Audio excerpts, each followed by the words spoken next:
Welcome to DG solutions. ഒരു concrete stair വാർക്കുന്നതിനാവശ്യമായ cement, മണൽ, മെറ്റൽ എന്നിവ എങ്ങനെ കണ്ടുപിടിക്കാമെന്ന് നോക്കാം. ആദ്യം നമ്മൾ ഈ സ്റ്റെയറിന് ആവശ്യമായ കോൺക്രീറ്റിൻ്റെ ക്വാണ്ടിറ്റി കണ്ടുപിടിക്കും. അതിനുശേഷം അതിനാവശ്യമായ മെറ്റീരിയൽ കണ്ടുപിടിക്കും. ചിത്രത്തിൽ കാണിച്ചിരിക്കുന്ന സ്റ്റെയറിനെ ഒഫീഷ്യലായി ഡോഗ് ലെഗ്ഡ് സ്റ്റെയർ എന്നാണ് പറയുന്നത്. നമ്മൾ ഈ എടുത്തിരിക്കുന്ന ചിത്രത്തിലെ മറ്റൊരു പ്രത്യേകത, ഇതിൻ്റെ സ്റ്റെപ്പുകൾക്കടിയിലായിട്ട് ഒരു ഇൻക്ലൈൻഡ് സ്ലാബ് ഉണ്ട്. ആ സ്ലാബിൻ്റെ അടിഭാഗം ഫ്ലാറ്റായിട്ടായിരിക്കും ഉണ്ടായിരിക്കുന്നത്. ഇത്തരത്തിലുള്ള സ്റ്റെയറുകളെ നമ്മൾ ഫ്ലാറ്റ് സ്റ്റെയർ എന്ന് പറയും. എന്നാൽ താഴെയുള്ള സ്ലാബിന് പകരം അവിടെ സ്റ്റെപ്പ് പോലെ തന്നെയാണ് ചെയ്യുന്നത് എങ്കിൽ അത്തരം സ്റ്റെയറുകളെ ചെയിൻ ടൈപ്പ് സ്റ്റെയർ എന്നും പറയും. ഇനി ഈ സ്റ്റെയർ വാർക്കാൻ ആവശ്യമായ കോൺക്രീറ്റിൻ്റെ അളവ് കണക്ക് കൂട്ടാം. പ്രധാനമായും 3 ഭാഗങ്ങളുടെ കോൺക്രീറ്റിൻ്റെ അളവാണ് നമ്മൾ എടുക്കേണ്ടത്. അതിലൊന്നാമത്തേത് വെയ്റ്റ് സ്ലാബ്. വെയ്റ്റ് സ്ലാബ് എന്ന് പറയുമ്പോൾ സ്റ്റെപ്പുകൾക്ക് അടിയിലായി ഇൻക്ലൈൻഡായിട്ട് ചെയ്യുന്ന സ്ലാബാണ്. ഇവിടെ വയലറ്റ് നിറത്തിൽ കാണിച്ചിരിക്കുന്നു. അതേപോലെ മറ്റൊരു വെയ്റ്റ് സ്ലാബ് ഇതിന് മുകളിലും ഉണ്ടായിരിക്കും. അങ്ങനെ 2 വെയ്റ്റ് സ്ലാബാണ് ഈ സ്റ്റെയറിനുള്ളത്. ഇതിൻ്റെ തിക്നെസ് 5 ഇഞ്ചാണ് പറഞ്ഞിരിക്കുന്നത്. രണ്ടാമത്തേത് സ്റ്റെപ്സ്. ഇവിടെ വെയ്റ്റ് സ്ലാബിന് മുകളിലായി സ്റ്റെപ്പുകൾ കൊടുത്തിരിക്കുന്നു. അങ്ങനെ സ്റ്റെപ്പുകളും വെയ്റ്റ് സ്ലാബോട് ചേർന്ന് ആ ആദ്യ പോർഷനെ നമ്മൾ ഒരു ഫ്ലൈറ്റ് എന്നാണ് പറയുന്നത്. ഇവിടെ ആദ്യത്തെ ഫ്ലൈറ്റിൽ ഗ്രീൻ കളറിൽ കാണിച്ചിരിക്കുന്ന 9 സ്റ്റെപ്പും അതിന് മുകളിൽ ലാൻഡിങ്ങിനോട് ചേർന്ന് ബ്ലൂ കളറിൽ ഒരു സ്റ്റെപ്പ്. അങ്ങനെ മൊത്തം 10 സ്റ്റെപ്പാണ് ആദ്യത്തെ ഫ്ലൈറ്റിൽ ഉള്ളത്. അതേപോലെ 10 സ്റ്റെപ്പ് അതിന് മുകളിലുള്ള രണ്ടാമത്തെ ഫ്ലൈറ്റിലും ഉണ്ട്. മൂന്നാമത്തെ പ്രധാനപ്പെട്ട ഭാഗമാണ് മിഡ് ലാൻഡിംഗ് ആൻഡ് ലാൻഡിംഗ്. ആദ്യത്തെ ഫ്ലൈറ്റ് കയറി എത്തുന്ന പോർഷൻസാണ് മിഡ് ലാൻഡിംഗ്. അവിടെ ഒരു മിഡ് ലാൻഡിംഗ് സ്ലാബ് ഉണ്ട്. അതേപോലെ ഒരു മിഡ് ലാൻഡിംഗ് ബീമും തന്നിട്ടുണ്ട്. സെക്കൻഡ് ഫ്ലൈറ്റ് കയറി മുകളിലെത്തുമ്പോൾ അവിടെ ഒരു ലാൻഡിംഗ് സ്ലാബും ഉണ്ടാകും. ഇവിടെ ഫൗണ്ടേഷൻ അഥവാ ഫൂട്ടിങ്ങിൻ്റെ കോൺക്രീറ്റ് നമ്മൾ കണ്ടുപിടിക്കുന്നില്ല. കാരണം അത് ഗ്രൗണ്ട് ഫ്ലോറിൽ മാത്രമേ ഉള്ളൂ. ബാക്കിയുള്ള പോർഷൻസിൻ്റെ മാത്രം ക്വാണ്ടിറ്റി നമ്മൾ എടുക്കുന്നതിൻ്റെ ഉദ്ദേശം മുകളിലേക്കുള്ള ഓരോ ഫ്ലോറിൻ്റെയും സ്റ്റെയറിൻ്റെ ക്വാണ്ടിറ്റി ടിപ്പിക്കലായിട്ട് ഇത് ഉപയോഗിച്ച് നമുക്ക് കണക്ക് കൂട്ടാൻ കഴിയും. ഇനി നമുക്ക് ഓരോ ഭാഗത്തിൻ്റെയും ക്വാണ്ടിറ്റി എടുത്ത് തുടങ്ങാം. ആദ്യം വെയ്റ്റ് സ്ലാബിൻ്റെ ക്വാണ്ടിറ്റി കണ്ടുപിടിക്കാം. അതിനായി ആ സ്ലാബിൻ്റെ ഇൻക്ലൈൻഡ് ആയിട്ടുള്ള ഡിസ്റ്റൻസ് കണ്ടുപിടിക്കണം. അത് നമുക്കറിയില്ല. നമുക്കറിയാവുന്ന 2 കാര്യങ്ങളാണ്.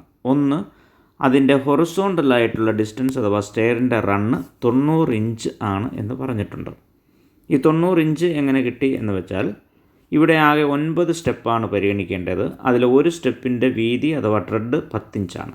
അപ്പം 10 ഇഞ്ച് ഗുണം 9 90 ഇഞ്ച്. അടുത്തത് വെർട്ടിക്കൽ ഹൈറ്റാണ്. ഇവിടെ ഗ്രൗണ്ട് ഫ്ലോർ മുതൽ ലാൻഡിങ്ങിൻ്റെ മുകളിൽ വരെയുള്ള ഉയരം 60 ഇഞ്ചാണ് തന്നിരിക്കുന്നത്. 60 ഇഞ്ച് എന്ന് പറയുമ്പോൾ നമുക്കറിയാം ലാൻഡിങ്ങിലെ സ്റ്റെപ്പ് ഉൾപ്പെടെ ആകെ 10 സ്റ്റെപ്പാണുള്ളത്.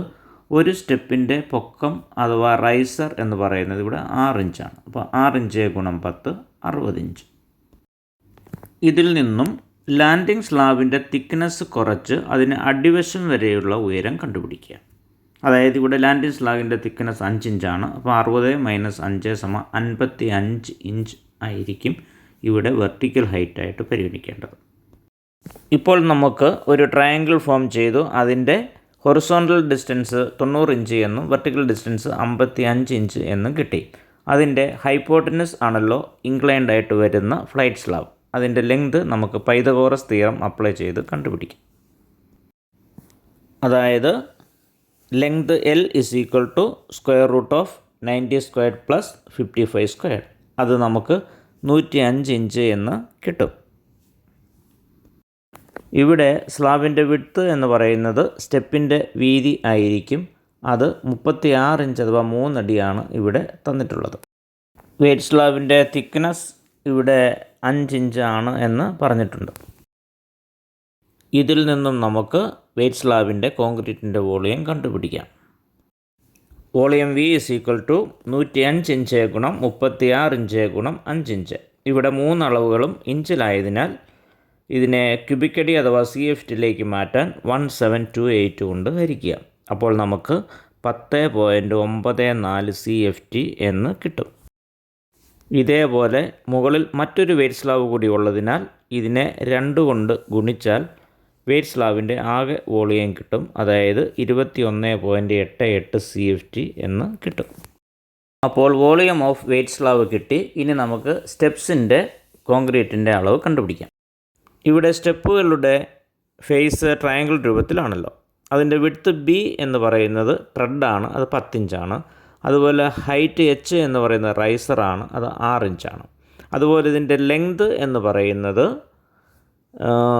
വെയ്റ്റ് സ്ലാബിൻ്റെ വിഡ്ത്ത് ആണ്, അത് 36 ഇഞ്ചാണ് എന്ന് നമ്മൾ പറഞ്ഞിട്ടുണ്ട്. ഇതിൽ നിന്നും നമുക്ക് സ്റ്റെപ്പിൻ്റെ വോളിയം കണ്ടുപിടിക്കാം. അതായത് V = ½ BH × L. അതായത് ട്രയാങ്കുലർ ഫേസിൻ്റെ ഏരിയ ½ BH ഗുണം അതിൻ്റെ ലെങ്ത്, അതായത് 12 × 10 × 6 × 36.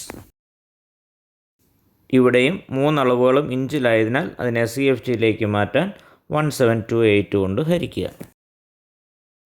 അപ്പോൾ ഒരു സ്റ്റെപ്പിൻ്റെ വോളിയം 0.625 CFT എന്ന് കിട്ടും.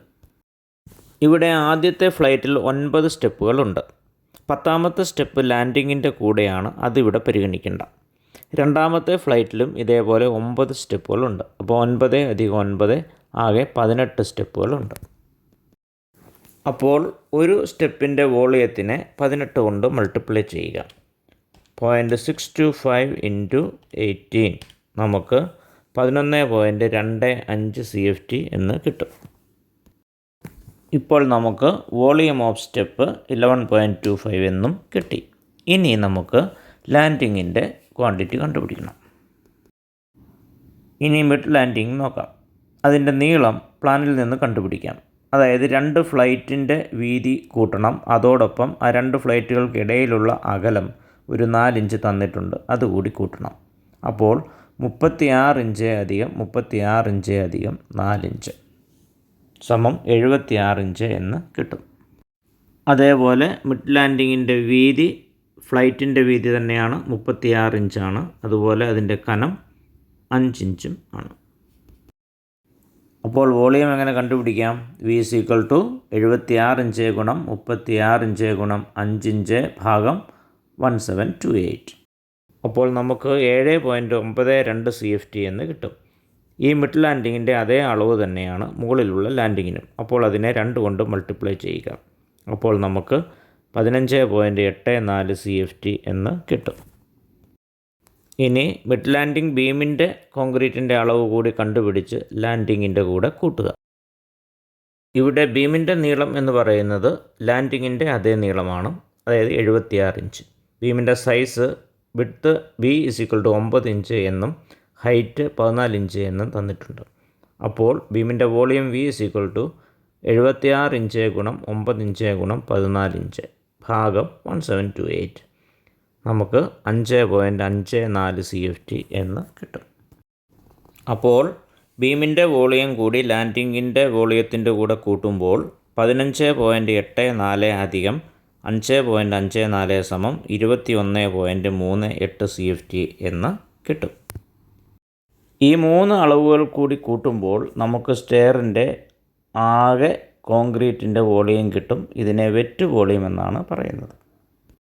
അതായത് വെറ്റ് വോളിയം സമം 21.88 + 11.25 + 21.38 സമം 54.51 CFT എന്ന് കിട്ടും. വെറ്റ് വോളിയം എന്ന് പറയുമ്പോൾ ഒരു സ്റ്റെയർ കോൺക്രീറ്റ് ചെയ്ത് കഴിയുമ്പോൾ കിട്ടുന്ന ആകെ വോളിയമാണ്. അതിനാവശ്യമായ ഡ്രൈ മെറ്റീരിയൽ എന്ന് പറയുമ്പോൾ അതിൻ്റെ വെറ്റ് വോളിയത്തിൻ്റെ ഏകദേശം 54% കൂടി കൂടുതലായിരിക്കും. അതിനെയാണ് നമ്മൾ ഡ്രൈ വോളിയം എന്ന് പറയുന്നത്. ആ ഡ്രൈ വോളിയം കണ്ടുപിടിക്കാൻ വെറ്റ് വോളിയത്തിനെ 1.54 കൊണ്ട് മൾട്ടിപ്ലൈ ചെയ്യാം. അപ്പോൾ നമുക്ക് ഡ്രൈ വോളിയം എന്നത് 83.95 CFT എന്ന് കിട്ടും. ഇനി മിക്സ് റേഷ്യോ നോക്കാം. ഇവിടെ M20 മിക്സാണ് ഉപയോഗിക്കുന്നത്. അപ്പോൾ മിക്സ് റേഷ്യോ 1:1.5:3 ആയിരിക്കും. അതായത് 1 ഭാഗം സിമൻറ്റിന് 1.5 ഭാഗം മണൽ, 3 ഭാഗം മെറ്റൽ. ഇവ 3 കൂടി കൂട്ടിയാൽ മൊത്തം 5.5 ഭാഗം ഉണ്ടാകും. ഈ 5.5-ലെ 1 ഭാഗമായിരിക്കും സിമൻറ്റിൻ്റെ അളവ്. അതായത് മൊത്തം ഡ്രൈ വോളിയത്തിൻ്റെ 5.5-ൽ 1 ഭാഗമാണ് സിമൻറ്റ്. സോ സിമെൻറ്റിൻ്റെ അളവ് സമം 83.95 ഇൻറ്റു 1/5.5 സമം 15.26 CFT എന്ന് കിട്ടും. ഈ CFTയിലുള്ള സിമെൻറ്റിൻ്റെ വോളിയത്തിനെ കിലോഗ്രാമിലേക്ക് മാറ്റാൻ 40.779 കൊണ്ട് മൾട്ടിപ്ലൈ ചെയ്യുക. അപ്പോൾ നമുക്ക് 622.28 kg എന്ന് കിട്ടും. ഒരു ബാഗ് സിമെൻറ്റിൻ്റെ ഭാരം 50 കിലോ ആണ്. അപ്പോൾ ഈ 622.22 എന്ന കിലോഗ്രാമിനെ 50 കൊണ്ട് ഹരിച്ചാൽ നമുക്ക് എത്ര ബാഗ് സിമെൻറ്റ് കിട്ടുമെന്ന് കണക്ക് കൂട്ടാം. അപ്പോൾ 12.4 ബാഗ് എന്ന് കിട്ടും. അപ്പോൾ അതിനെ റൗണ്ട് ചെയ്ത് 13 ബാഗ് എന്ന് എഴുതാം. നമ്മൾ പറഞ്ഞു 1:1.5:3 എന്ന മിക്സ് അനുസരിച്ച് സിമെൻറ്റിൻ്റെ അളവിൻ്റെ 1.5 ഇരട്ടിയായിരിക്കും മണൽ. അപ്പോൾ ക്വാണ്ടിറ്റി ഓഫ് സാൻഡ് സമം 15.26 ഇൻറ്റു 1.5 നമുക്ക് 22.89 CFT എന്ന് കിട്ടും. 15.26 എന്ന് പറയുന്നത് സിമെൻറ്റിൻ്റെ CFTയിലുള്ള അളവാണ്. മണലിൻ്റെ ഇരട്ടിയാണ് മെറ്റൽ, അതായത് 22.89 ഇൻറ്റു 2 45.78 CFT എന്ന് കിട്ടും. ഇനി നമുക്ക് സമ്മറി ഒന്ന് നോക്കാം. ഈ സ്റ്റെയർ കേസിൻ്റെ നമ്മൾ കാൽക്കുലേറ്റ് ചെയ്തെടുത്ത കോൺക്രീറ്റിൻ്റെ ആകെ വോളിയം, അതായത് wet volume of the concrete 54.51 CFT ആണ്. ഇവിടെ നമ്മൾ M20 മിക്സ് അഥവാ 1:1.5:3 എന്ന മിക്സ് റേഷ്യോ ആണ് ഉപയോഗിക്കുന്നത്. അങ്ങനെ വരുമ്പോൾ ഇതിന് ആവശ്യമായ മെറ്റീരിയൽ സിമൻറ്റ് 13 ബാഗ്, മണൽ അഥവാ സാൻഡ് 23 CFT, മെറ്റൽ 46 CFT. ഈ വീഡിയോ നിങ്ങൾ സബ്സ്ക്രൈബ് ചെയ്ത് സപ്പോർട്ട് ചെയ്യുക. അതോടൊപ്പം ലൈക്ക് ചെയ്യുകയും കമൻറ്റ് ചെയ്യുകയും ചെയ്യുക.